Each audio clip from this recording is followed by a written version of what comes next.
طول الوقت فاضية وما عنديش حاجة اعملها. لا لقيت حاجة اعملها.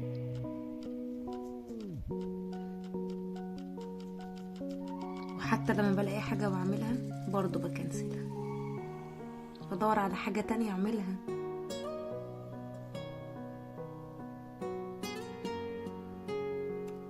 بس برضو بمل وبكنسلها، وطول اليوم قاعدة فاضية وبدور على انجازات الناس اللي حواليا.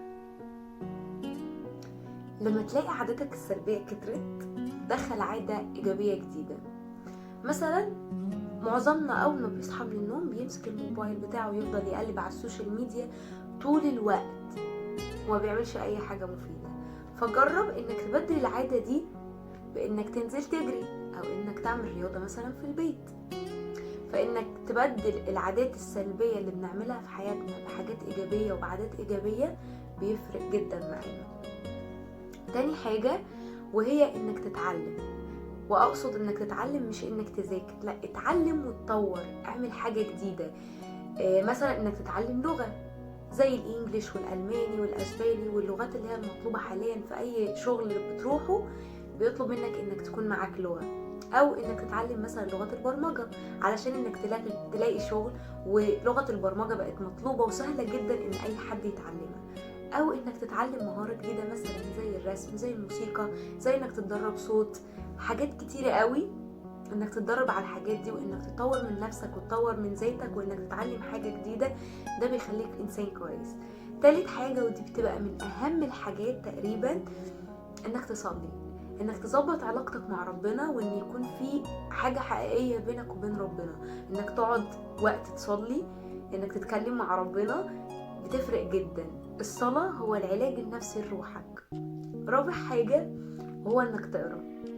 انا من الشخصيات اللي ما كانتش بتحب القراءة نهائي. كان صعب جدا اني لو مثلا اديتني كتاب 50 ورقة مستحيل كنت اخلصه، مستحيل. لان القراءة بالنسبة لي حاجة مش اوبشن لطيف يعني.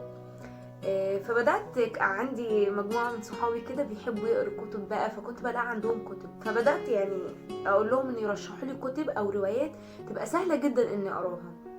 وفعلا عملت كده، بدأت اخد كتب من عندهم وبدأت ان اقرا الكتب دي. كتب سهلة، روايات مكتوبة باللغة العامية. فبشوية بشوية بدأت ان انا اقرا كتب، بدأت ان انا اللي ادور على كتب، ان انا عايزة اتعلم. القراية مفيدة جدا. القراية كانت بالنسبة لي حاجة فعلا مش لطيفة، بس القراية بجد بجد بجد بتعلمك حاجات مفيدة جدا، بتنمي عقلك، بتكبرك، بتطور من نفسك، بتخليك تكتشف نفسك، بتتعلم كل يوم حاجة مختلفة وجديدة عن طريق القراية. فأنصحك انك تقرأ كتب حتى لو مش بتحب القراية. اقرأ كتب قليلة صغيرة، كلامها سهل مفهوم، وشوية بشوية هتلاقي نفسك بتتشد انك تقرأ. تاني حاجة انك ما تحطش هدف كبير انك تقرأ كتب. انا كنت بعمل غلط كبير جدا مع بداية كل سنة، مع اني ما بحبش القراية، بس انا كنت عايزة اتعلم ان انا اقرأ. فكنت بحط مثلا ان انا عايزة اقرأ 10 كتب، وكنت بشوفها دي حاجة سهلة وعادية، يعني ان 10 كتب ده في السنة كلها مش حاجة. لكن بالنسبة لي او بالنسبة لأي حد مش بيحب القراية مستحيلة، تقريبا شبه مستحيلة. فانا عايزة اقولهولك انك حط هدف انك مثلا هتقرأ كتابين بس في السنة، هتقرأ منه صفحتين كل يوم، وانت ممكن تلاقي الرواية شدتك او الكتاب ده شدك فممكن تخلصه انت. فالمهم ان احنا نقرأ، بس حط هدف صغير يعني. خامس حاجة وهي من اجمل الحاجات بالنسبة لي، جرب واكتشف نفسك. من اكتر الحاجات اللي فعلا بسطتني وغيرتني كتير وشجعتني كتير ان انا جربت حاجات وفشلت فيها او نجحت، بس خلتني اكتشف نفسي. فانت ممكن تجرب حاجة مثلا انك تتعلم مهارة جديدة، وممكن ما تكونش هي دي على فكرة اللي هي عندك او اللي انت شاطر فيها، بس يكفي انك جربتها، يكفي انك حاولت.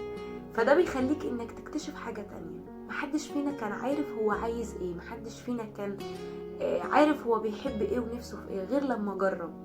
لما جربنا اكتشفنا احنا بنحب ايه، اكتشفنا ان احنا عايزين ايه. فانصحك انك تجرب، جرب جرب جرب جرب كتير قوي، وافشل عادي عادي. ما انت مش هتعرف من اول مرة انك تنجح، بس افشل لحد ما تلاقي حاجة انت شاطر فيها ونجح فيها.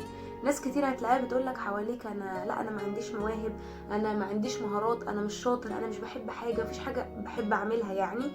وده مش صح. كلنا عندنا مهارات، كلنا عندنا مواهب، كلنا عندنا حاجات حلوه بتميزنا عن غيرنا، بس الفكره ان احنا نكتشفها. الحاجه الاخيره بقى ودي من اكتر الحاجات اللذيذه قوي، انك تدي وقت بنفسك. اهتم بنفسك. ده مش وقت ضايع، ده مش وقت للرفاهيه، ده مش وقت زياده، لا، انك تدي نفسك وقت ده بيشحنك لاسبوع جديد، لشهر جديد، لتاني يوم.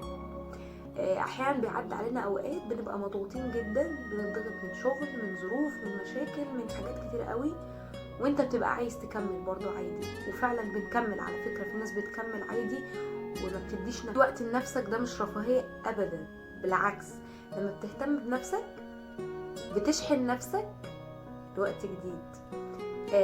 من اكتر الحاجات اللي انا كنت بقع فيها السنين اللي فاتت، انا عمري تقريبا ما كنت بدي وقت لنفسي. كنت شايفة ان انا عليا حاجة فانا لازم اعملها، ولو ما عملتهاش انا بأنب ضميري 100,000 مرة ان انا ما عملتش الحاجة دي.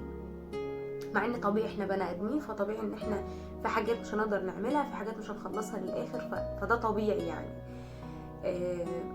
فالحاجات اللي فرقت معايا جدا وغيرت حياتي للافضل ان انا بدي وقت لنفسي. لما بحس ان انا تعبانه من الشغل او من ضغط او ايا كان الحاجه اللي بتضغطني، بدي وقت لنفسي. مش شرط ان انا اخرج على فكره، ان انا اخرج بقى واضيع المرتب وكل الكلام ده، لا، بس انا ممكن ادي وقت لنفسي ان انا اقعد في البيت مع نفسي، اشرب كوبايه القهوه بتاعتي او الشاي بتاعي او النسكافيه والحاجات اللي انا بحبها، اقعد في البلكونه اشغل ميوزك هاديه. ده بيفرق معايا جدا. انك تهتم بنفسك، شعرك، تهتم ببشرتك، دي برضو حاجه بتفرق جدا وبتدينا ثقه بنفسنا اكتر يعني. فانك تدي وقت لنفسك ومساحه لنفسك خاصه بنفسك، دي مش رفاهيه، دي حاجه من حقك وانك لازم تعملها علشان تغير حياتك للافضل. فرسالتي ليك في الفيديو ده انك تتخلص من كل عاداتك السلبيه بانك تعمل عادات حلوه جديده تانية. اقرا، اتعلم، اتطور، اكتشف وجرب وافشل وحاول تاني وافشل وحاول تاني وتالت وهكذا. ادي وقت لنفسك، خد وقت لنفسك، ما تركز مع الناس اللي بره. على فكره في ناس كانت بتقول لي انت واحده فاضيه، انت مش عارفه ايه.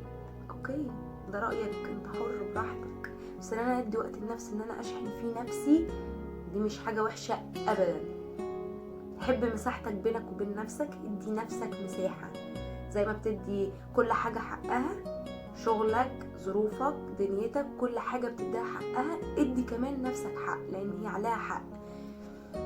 فرسالتي ليك في الفيديو ده انك حاول انك تكون انسان احسن، ومش عيب انك تفشل، ومش عيب انك تجرب، ومش عيب انك تتعلم. فعافر وانجح لانك انت تستاهل.